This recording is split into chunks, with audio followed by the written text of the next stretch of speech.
লোকসভা নিৰ্বাচন সমাগত সামগ্ৰিক ৰাজনৈতিক বতাহটো বৰ্তমান গৰম হৈ আছে। কি ক'ব? আজি বদৰুদ্দিন আজমল ডাঙৰীয়াই মিটিং কৰাৰ কাৰণে সুধিছে। নিৰ্বাচনৰ প্ৰাক মুহূৰ্তত বদৰুদ্দিন আজমল ডাঙৰীয়াই যেতিয়া মিটিং কৰিছিল, মই বহুত বাধা দিয়াৰ পিছতো 10-12 হাজাৰ মানুহ হৈছিল। আৰু আজি আপোনালোকৰ মুখৰে মই শুনিলোঁ কিমান মানুহ হৈছে, বোলে গোটেই ওচৰে পাজৰে দূৰৰ পৰা মানুহ আনি পেলাই 1,500 মানুহ কৰিছে। গতিকে জোখাৰ যন্ত্ৰটোতো যোৱাবাৰ 10,000 মানুহ হওঁতে মই 26,000 ভোটত জিকিছোঁ।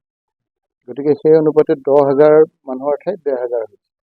দ্বিতীয় কথাটো হ'ল, এইটো মই প্ৰমাণ কৰিম যে ইমান দিনে যিটো কৈ আছিলোঁ যে আনহলি এটা আমাৰ সম্বন্ধ হিমন্ত বিশ্ব শৰ্মা আৰু বদৰুদ্দিন আজমলৰ লগত আছে, সেই কথাটো আজি সামগ্ৰিক জল পটপটকৈ ওলাইছে। মই উদাহৰণসহ আপোনাক কৰিম। আজিৰ এই সভাখন কৰাৰ ক্ষেত্ৰত বিজেপিৰ যিসকল স্থানীয় নেতা আছিলে, সেই নেতাসকলৰ যি এটা উৎসৱমুখৰ যি এটা উৎসৱ লাগিছিল, মঞ্চ তৈয়াৰ কৰাৰ পৰা আৰম্ভ কৰি সকলো ক্ষেত্ৰত তেওঁলোকে যিদৰে এইকেইটা দিন ৰাতি টোপনি নহাকৈ কাম কৰিলে, এই কথাখিনিয়ে প্ৰমাণ কৰিছে যে বদৰুদ্দিন আজমল আৰু হিমন্ত বিশ্ব শৰ্মাই একেলগে গোটেই ৰাজনীতিটো কৰি আছে। গোটেই বিজেপিয়ে কৰিছে নে নাই সেই কথাটো মই নাজানো, কিন্তু মই এইবাৰ 5বাৰৰ বিধায়ক, 3বাৰ মই মন্ত্ৰী আছিলোঁ। এতিয়াও মই বিধানসভাৰ অপজিশ্যন ডেপুটি লিডাৰ। মোৰ কিন্তু এজনো চিকিউৰিটি নাই। মাননীয় মুখ্যমন্ত্ৰী হিমন্ত বিশ্ব শৰ্মা ডাঙৰীয়াই মোৰ চিকিউৰিটি কাটি দিলে, মোৰ হাউচ গাৰ্ড কাটি দিলে, মোৰ এস্কৰ্ট কাটি দিলে। কিন্তু এই মিটিংখন অৰ্গেনাইজ কৰিবৰ কাৰণে তেওঁলোকৰ এজন বিধায়কক কিজনী কোনোবাত আহিলে মানুহে কিবা কয়, তাৰ কাৰণে 3 গাড়ীকৈ পুলিচ আহিছে। হয়নে নহয় মই ফটো উঠি দি দিম। গতিকে এই কথা বতৰাবিলাক প্ৰমাণ হৈছে যে ডক্টৰ হিমন্ত বিশ্ব শৰ্মা ডাঙৰীয়াই কিবা কাৰণত খুব ভয় খাইছে। তেওঁ ইমান কাম কৰিছে যদি ৰাহুল গান্ধী ডাঙৰীয়া আহিছে, ইমান ভয় খাব কিয় লাগে? এইকাৰণে ৰাহুল গান্ধী ডাঙৰীয়া ৰাস্তাত যাওঁতে বাধা দিছে, কাৰণ গম পাইছে যে ৰাস্তাত গ'লেই মানুহে বিজুলীৰ বাতিৰ বিলখন লৈ দৌৰি আহি ক'ব যে আমাক বচাওক। আগতে আমি 200 টকা বিল দিছিলোঁ, এতিয়া 3,500 টকা বিল আহিছে, আমি কেনেকৈ চলিম? কালি মই গৈছোঁ কলিয়াবৰৰ একে ৰাস্তাত আপোনাৰ ইমান ধুনীয়াকৈ লাইট। তেতিয়া মই সুধিলোঁ, ইমান ধুনীয়াকৈ লাইট, এইবিলাক লাইটৰ বিল কোনে দিয়ে? তেতিয়া সাধাৰণ মানুহে কয় যে বিলবিলাক আমি দিব লাগিব, আমাৰ ঘৰত লাইট নজ্বলে। কিন্তু ৰাস্তাত একেবাৰে তীৰ বিৰাই থাকি য'ত লাইট এটা লাগে তাত 100টা লাইট লগাইছে। আমাৰ ঘৰত য'ত 5টা লাইট লাগে তাত এটা লগাবলৈ ৰাইজৰ হাতত টকা পইচা নাই, আৰু জ্বলিলেও আপোনাৰ মাহেকত যিটো পইচা আহে ৰাইজে সহিব নোৱাৰা হয়। এনেধৰণৰ এইবোৰে সমস্যাৰ কথা, যেতিয়া অন্যায় কথা ৰাহুল গান্ধী ডাঙৰীয়াৰ ন্যায় যাত্ৰাত ৰাইজে আহি অভিযোগ কৰিব বুলি ভাবিছে, সেই সময়তে বাধা দিবলৈ যত্ন কৰিছে। কিন্তু এই বাধাটো নেওচি আমি ৰাইজৰ পক্ষত থাকিম। হিমন্ত বিশ্ব শৰ্মা ডাঙৰীয়াই যিমানেই এনেধৰণৰ কৌশল কৰক, ৰাইজে এই কথাবিলাক দেখি আহিছে। আৰু আগতো মই কৈছিলোঁ যে ডক্টৰ হিমন্ত বিশ্ব শৰ্মা ডাঙৰীয়া এজন ৰাজনৈতিক বতৰ বিজ্ঞানী। তেওঁ আগতীয়াকৈ কি হ'ব গম পাই যায়।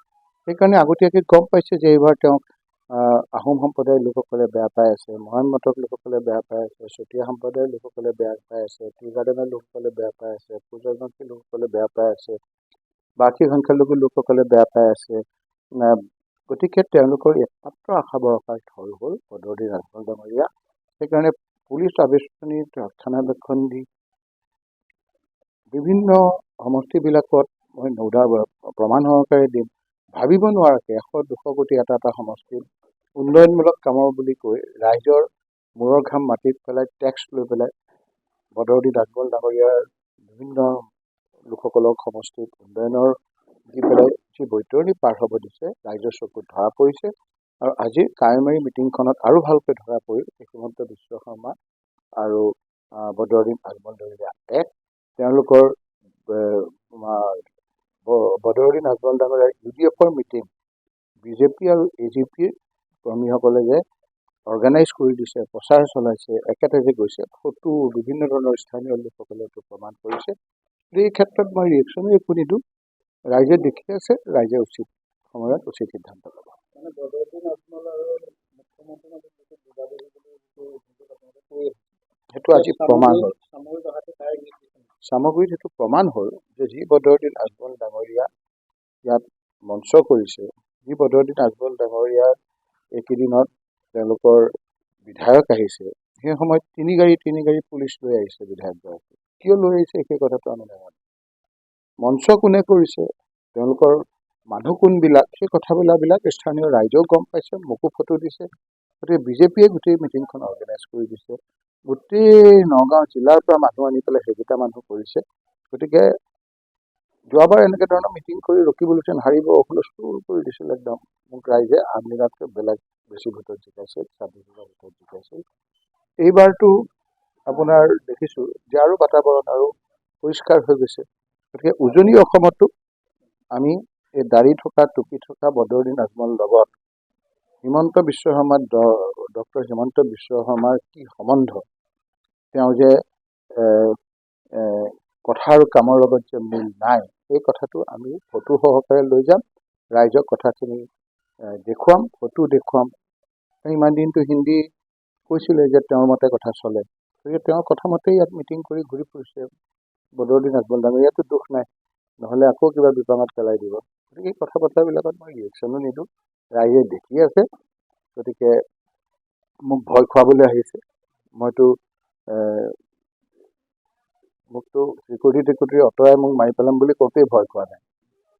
এইটোত আৰু এইবিলাকত ভয় খাম। আপুনি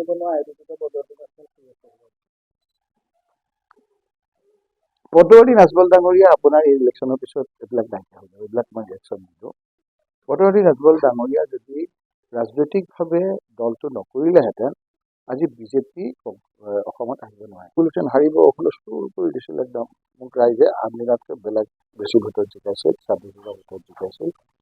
এইবাৰতো আপোনাৰ দেখিছোঁ যে আৰু বাতাবৰণ আৰু পৰিষ্কাৰ হৈ গৈছে।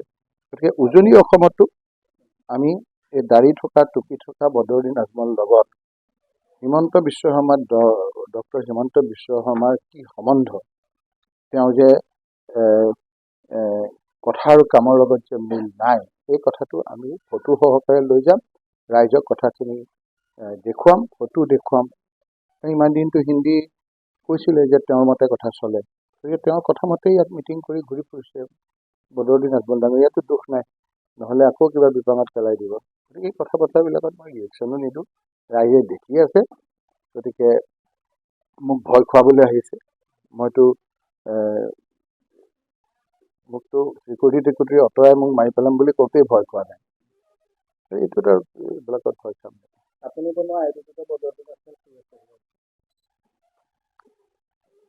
বদৰুদ্দিন আজমল ডাঙৰীয়া আপোনাৰ এই ইলেকশ্যনৰ পিছত এইবিলাক নাইকিয়া হ'ব, এইবিলাক মই ৰিয়েকশ্যন নিদিওঁ।